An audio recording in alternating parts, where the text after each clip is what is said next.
হনুমান আমার মেঘরাজ ভবনে গিয়ে চারিদিকে অশ্ব খুঁজে বেড়াচ্ছে আর মনে মনে ভাবছে, বাবা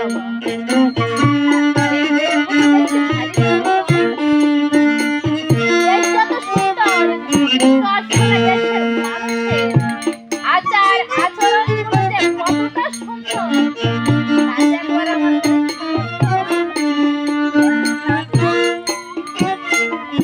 তাই হনুমান এই দেশের মানুষের আচার আচরণগুলো পরীক্ষা করবার জন্য হনুমান ছোট্ট একটা মর্কট রূপ ধারণ করেছে। ছোট্ট একটা মর্কট রূপ ধারণ করে ওই রাস্তার মধ্যে আর হয়ে পড়ে আছে।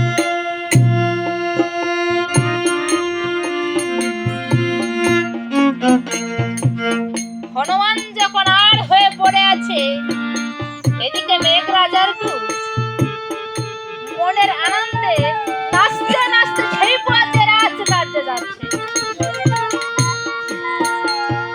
এমন সময় মেঘদূত দেখে যে রাস্তার মাঝে কে যেন আর হয়ে পড়ে আছে।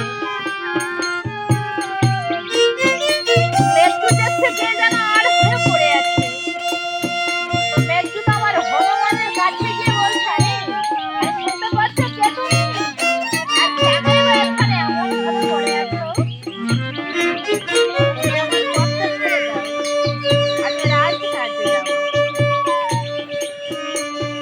এবার হনুমান বলছে, "হে মেঘদূত,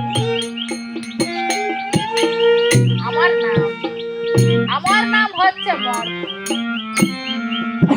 মেঘদূত বলছে, কি তোমার নাম মর্ক?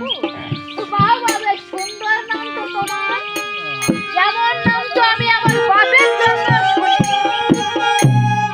তা মর্ক, তুমি এখানে এমন ভাবে পড়ে আছো যে তুমি আমার পথটা ছেড়ে দাও, আমি ওই রাজকার্যে যাব।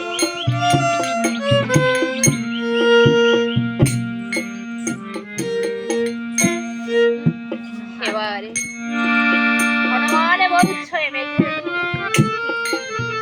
আমি যে খুবই অসুস্থ, আমি যে নড়াচড়া করতে পারি না,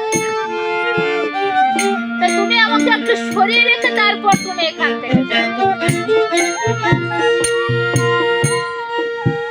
তাই মেঘদূত আমার হনুমানের কথা মতো ওই হনুমানকে ধরে দুহাত দিয়ে টানাটানি করতে